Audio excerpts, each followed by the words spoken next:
Jadi gini kan kawan, kalau untuk memilih burung perkutut di ombyokan, terutama yang berkaturanggan itu begini.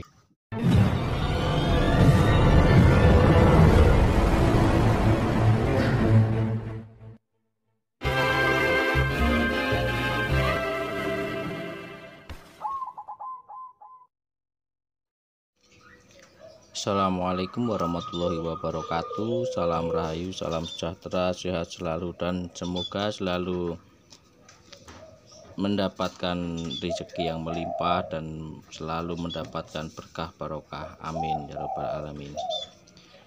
Oke kawan-kawan, selamat datang, selamat jumpa kembali di Wandi Cukreng yang selalu mengajak sinau bareng dalam burung perkutut.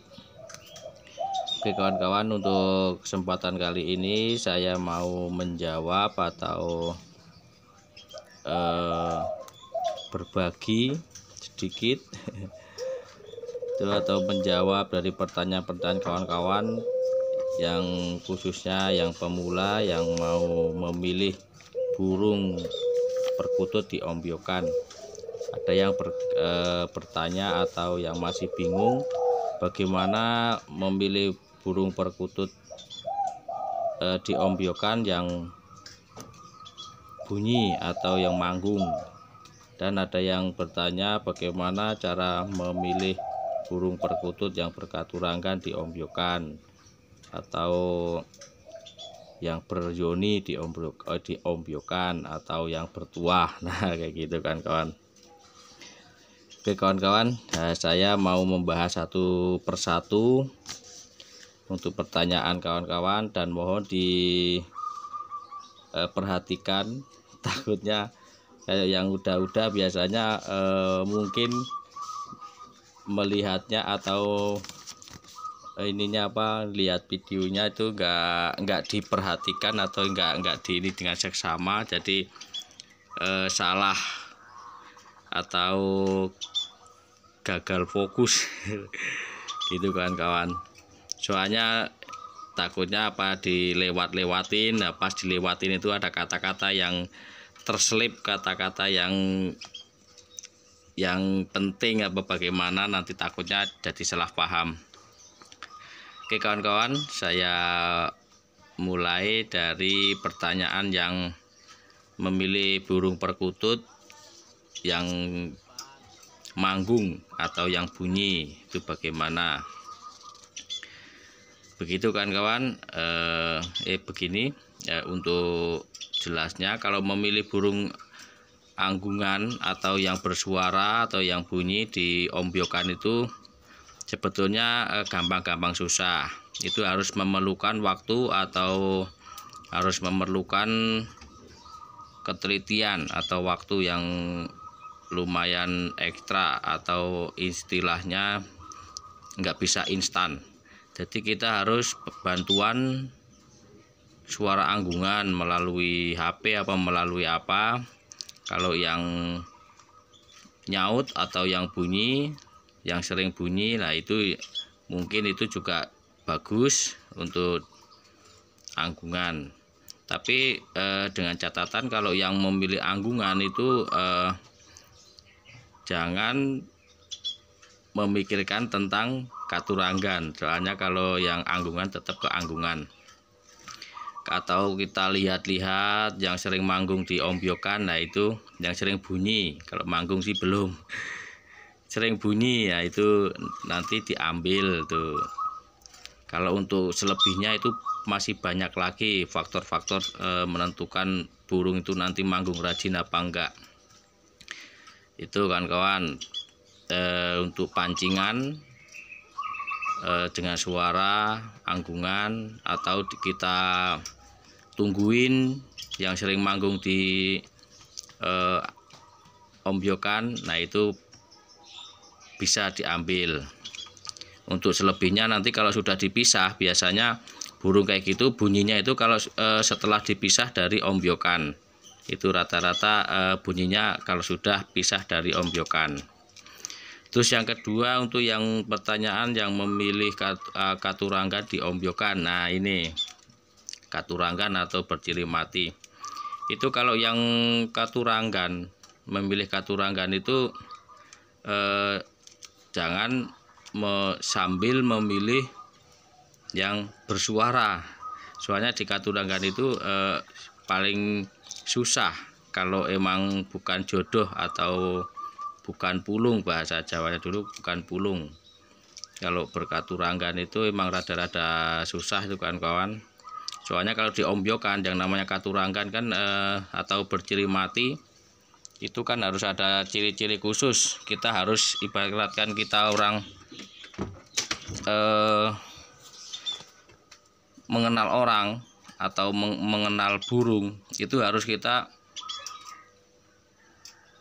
tahu dulu untuk karakternya. Nah, namanya katuranggan kan untuk karakter atau penyampaian pesan melewati karakter, melewati tingkah laku atau bentuk tubuh untuk menentukan karakter si burung tersebut atau orang gitu kan kawan. Jadi agak susah kalau untuk yang diombyokan untuk memilih berkaturanggan. Mungkin ada 1-2 yang bisa ketahuan atau yang bisa dipilih. Kalau seandainya ada bulu putih, entah itu di kepala, di leher, di punggung, di yang lain. Terus untuk ulesnya atau untuk ekornya itu masih bisa kalau yang pas lagi kebetulan ada. Dan jangan salah kalau memilih burung yang berkaturanggan atau yang udah ada ciri-cirinya di tubuh, itu kalau pas lagi ada kita dapat, tapi kalau pas lagi nggak ada itu belum tentu yang di situ istilahnya nggak keluar. Justru kadang kebanyakannya kita asal ambil, nanti nyampe rumah kita pelihara 1 minggu, 2 minggu, nyampe 1 bulan atau lebih baru keluar itu atau namanya katuranggannya, bulu putih atau atau tingkah lakunya. Itu baru nanti menampakkan setelah kita pelihara di rumah. Nah gitu kan kawan, kurang lebihnya kayak gitu.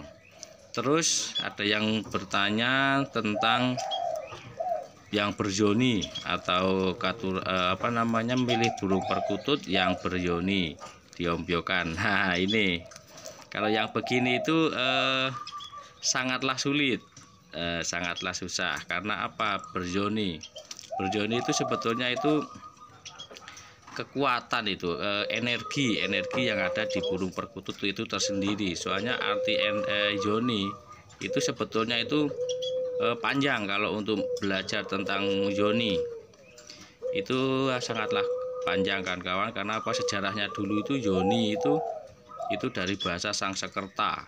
Jadi yoni itu sebetulnya ada pasangannya yang namanya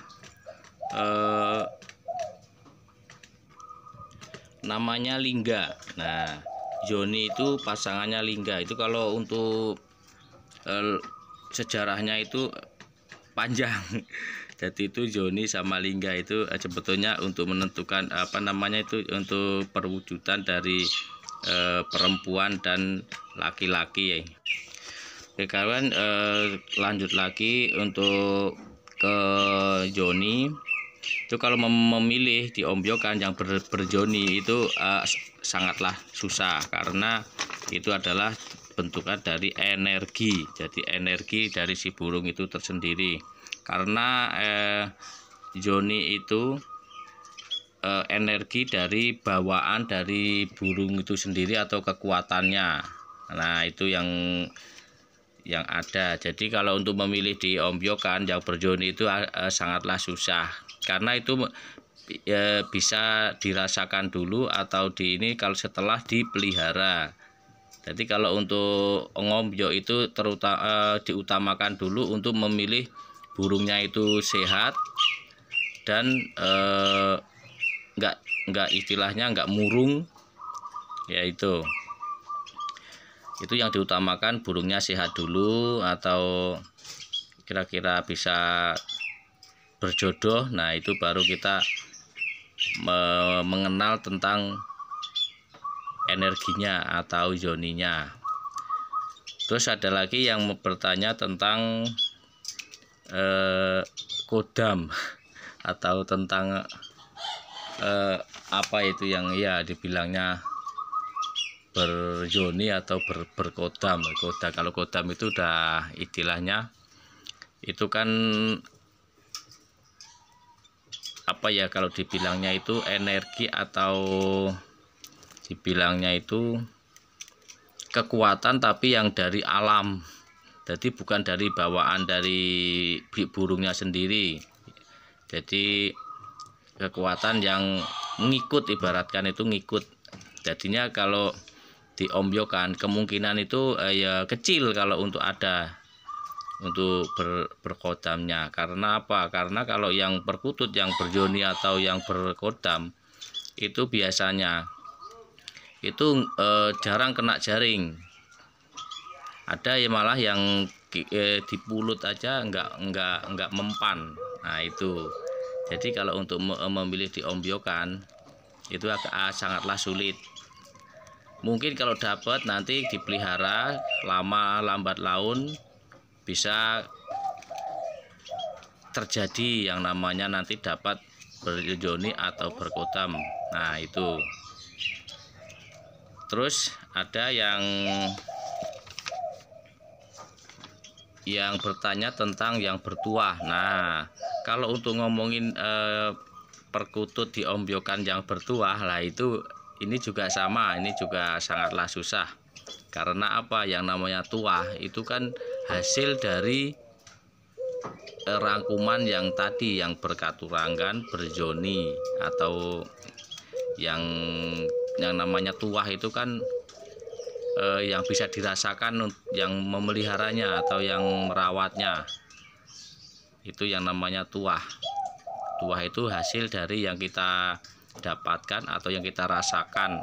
Tuahnya apa, hasilnya apa, ibaratkan kayak burung perkututnya ini, oh kok jadi saya melihara burung ini kok jadi hidupnya enak atau hidupnya bagaimana gitu ya, yang dapat rezekinya kok lancar atau bagaimana, atau sebaliknya. Nah itu namanya itu yang dinamakan tuah dari burung perkutut itu tersendiri. Gitu kan kawan, kurang lebihnya kayak gitu. Ini untuk menjawab dari pertanyaan-pertanyaan dari kawan-kawan yang belum paham atau belum ini, yang belajar dalam langkah belajar untuk mengenal burung perkutut, yang terutama yang dari ombyokan. Gitu kan kawan. Intinya kalau dari ombyokan itu pilihlah burung yang sehat dulu, yang kira-kira tidak murung atau bagaimana. Kalau yang burung bagaimana bagaimana cara merawatnya dari ombyokan supaya tidak mati atau tidak murung, cari di video yang lain. Saya juga sudah membahasnya, dicari-cari aja kawan-kawan tentang itu. Sudah banyak saya membahasnya tentang burung perkutut diombyokan atau mengatasinya atau bagaimana, itu ada semua. Begitu kawan-kawan, mungkin video kali ini, kesempatan kali ini untuk menjawab pertanyaan kawan-kawan, mudah-mudahan terjawab atau puas atau sudah terjawab semua. Kurang lebihnya saya mohon maaf, saya akhiri. Kalau ada kata-kata yang kurang berkenan di hati, saya mohon maaf. Kalau ada saran kritik silahkan tulis di kolom komentar, dan saya akhiri. Assalamualaikum warahmatullahi wabarakatuh.